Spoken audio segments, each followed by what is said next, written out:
ஒரு டிபேட் நடக்கும்போது அதில் வந்து கடைசியில் நமக்கு ஒரு தீர்வு கிடைக்கணும். நமக்கு வந்து ஒரு பிரச்சனை இருக்கு. இப்போ அந்த பிரச்சனையை நம்ம தீர்வை தான் பார்க்கணும். அதை பார்க்காம இந்த நிகழ்ச்சி இந்த மாதிரி ஒரு சென்சேஷனுக்காகவும் ஒரு டிஆர்பிக்காகவும் இந்த நிகழ்ச்சி வந்து நடந்திருக்கும் போது எனக்கு ரொம்ப எனக்கு பார்த்தீங்கன்னா ஒரு மன உளைச்சல தான் இருக்கு. மக்கள் நீங்க வந்து தயவு செய்து புரிஞ்சிக்க வேண்டியது என்னன்னா, இந்த மாதிரியான ஒரு நிகழ்ச்சி ஒரு என்டர்டெயின்மெண்ட்டுக்காக கட் பண்ணி ஒரு சென்சேஷனல் இஷ்யூவை வந்து என்டர்டெயின்மெண்ட்டுக்காக பண்ணி மக்களிடையே இந்த மாதிரி ஒரு வன்முறையை தூண்டுறாங்களோ அப்படின்றது எனக்கு ஒரு பெரிய சந்தேகத்துக்கான ஒரு விஷயமா இருக்குது. அதனால இதெல்லாம் வந்து நீங்க பார்க்காம நீங்க வந்து அதே கமெண்ட்லயே அதே போடுங்க. விஜய் டிவிக்கு கேளுங்க, கோபி சார்ட்டே கேளுங்க, அன்எடிட்டட் வெர்ஷனை தயவு செய்து போட சொல்லுங்க. அப்படி போட்டாங்கன்னா உங்களுக்கு முழுசா தெரியும். அது போடுவாங்களான்ற ஒரு கேள்விக்கு இருக்குல்ல.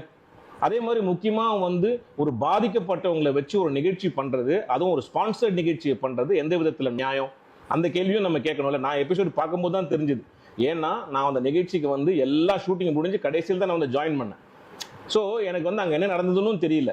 நல்ல விஷயத்த ஒரு தீர்வா ஒரு விஷயத்த ஒரு எபிசோட போடாமல் இது வந்து ஒரு பிரச்சனையாக உருமாறி இருக்கு.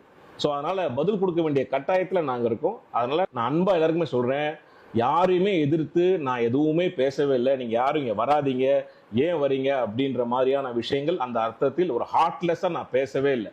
நாயினுடைய குணத்தை மட்டும்தான் அப்படிதான் நாய் பிஹேவ் பண்ணோம்.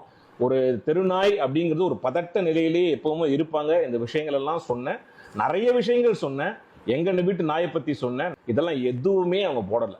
பொதுமக்கள் யாரும் தயவுசெய்து என்னை தப்பா நினைக்காதீங்க.